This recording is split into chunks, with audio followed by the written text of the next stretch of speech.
What if I told you that the poem you're afraid to write could change your life in ways you never imagined?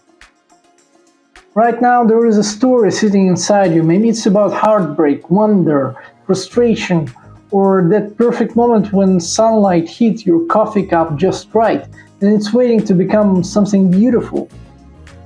You don't need to be the next Maya Angelou or have studied literature for decades.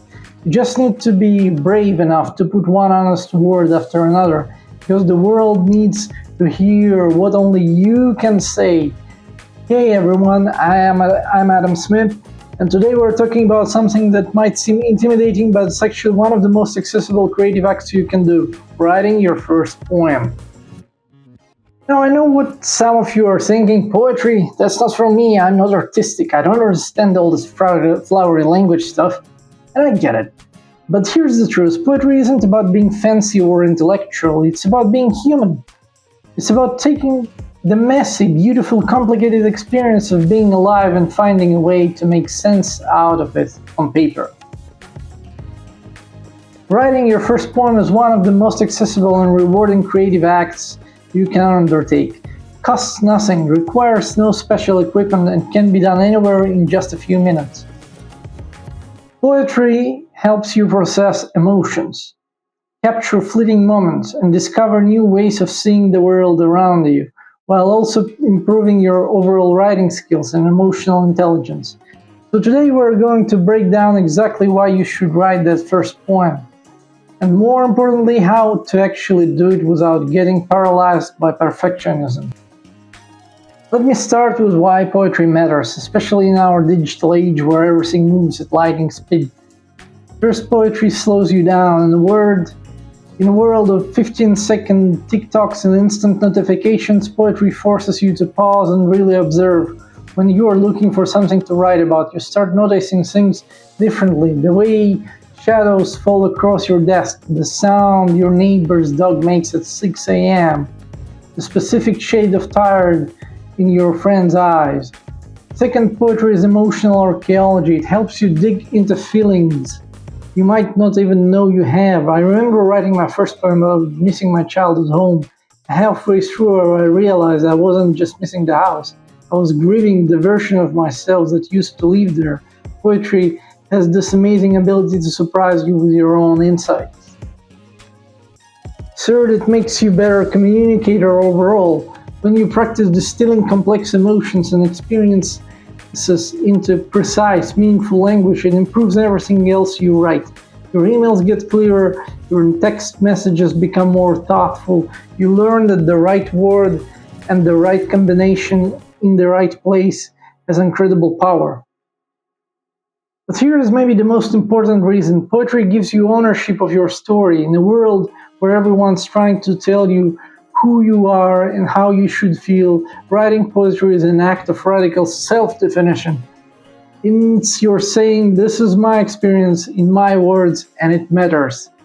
I want to share something personal here. 3 years ago, I went through a really difficult breakup. I was angry, confused, hurt, all the usual stuff. I tried talking to friends, journaling, even therapy, and while those helped, nothing quite captured that I was feeling until I wrote the poem called Things I Found in Your Absence.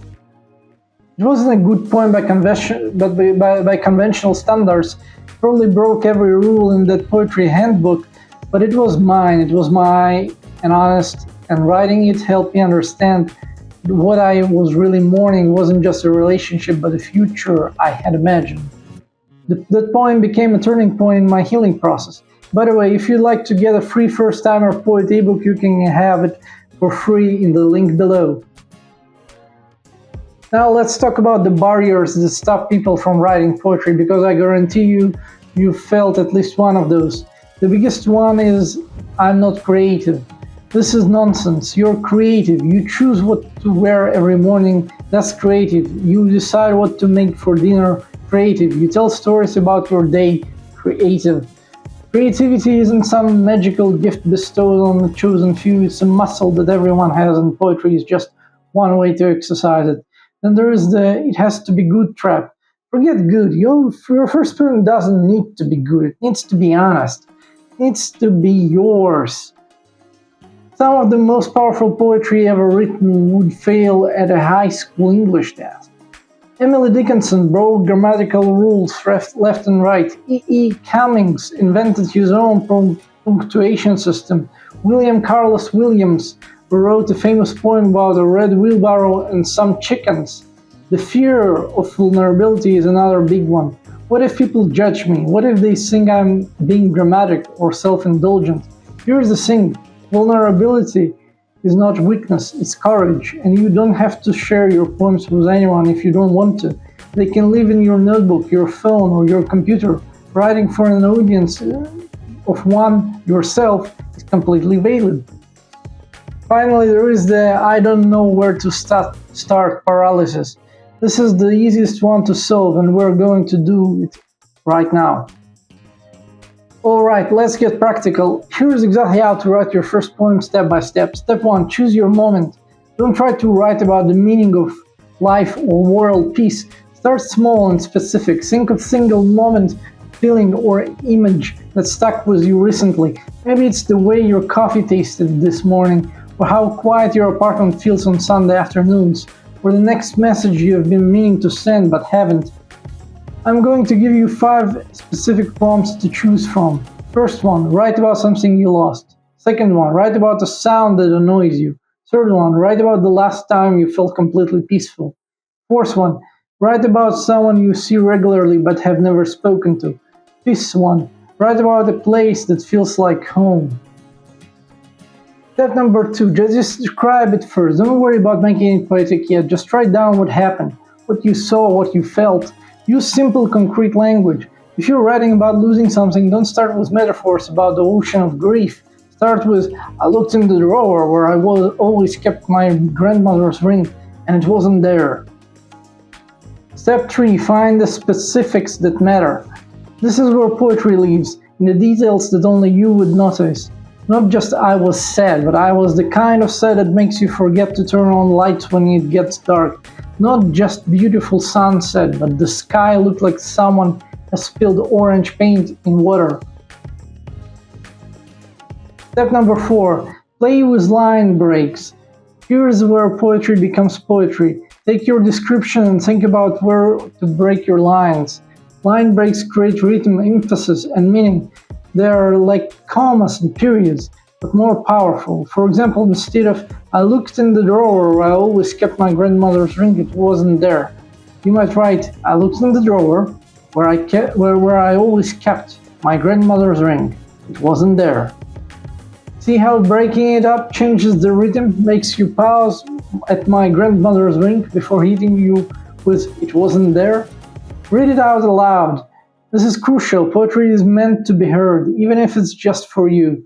Read your poem out loud and listen to how it sounds. Does it flow? Do any lines feel clunky?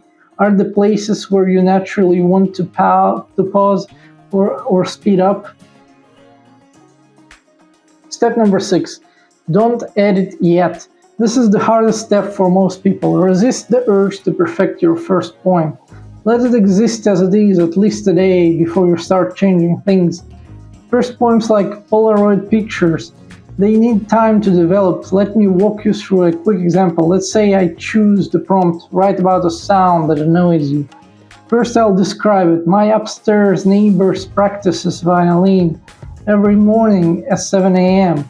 It's always the same song, and they always mess up in the same place. The sound comes through the ceiling and wakes me up, but I've started to expect it. Now I'll find the specific details. It's not just any violin sound, it's hesitant, scratchy, they always stop and restart at the same measure. I can hear them through the floorboards. Now I'll play with the line breaks. Every morning at 7, my upstairs neighbor murders the same song on their violin. Scratch, screech, stop, start again. I've learned to hate the pause before they give up. That moment of silence when even they know it's not working. Is it perfect? No. It's honest and specific in mind? Yes. And that's what matters. Once you've written your first poem, you might surprise yourself by wanting to write another and another. Here are some ways to keep going. Start a daily practice, but keep it small. Write only one line a day. one image, one feeling. Don't commit to writing a sonnet every morning, that's a recipe for giving up. Read poetry, but don't let it intimidate you. Find poets who sound like real people talking about real things. I recommend starting with poets like Billy Collins, Mary Oliver, or Rupi Kaur, or even Charles Bukowski. Poets who write accessibly about universal experiences. Join online communities. Instagram has an incredible poetry community. Twitter has a daily poetry prompts. Reddit has supportive poetry forums. You don't have to share your work, but seeing other people's first attempts can be incredibly encouraging. Keep a running list of poem ideas, overheard conversations, weird dreams, moments of beauty or frustration. Jot them down when they happen. Your phone's notes app is perfect for this. Remember that even that you write your poems from scratch, it teaches you something about your writing, and the next one will be better than the previous one. You're not trying to write the greatest poem ever written. You're trying to write the most honest poem you can write today. Here's what I want you to take from this. Your voice matters. Your experiences matter. The way you see the world is unique and valuable, and poetry is one of the most direct ways to honor that. Whether you think you are not creative or worry about making it good enough, the truth is that your unique perspective and experiences are exactly what make your poetry valuable. The world doesn't need another Shakespeare. We already have one.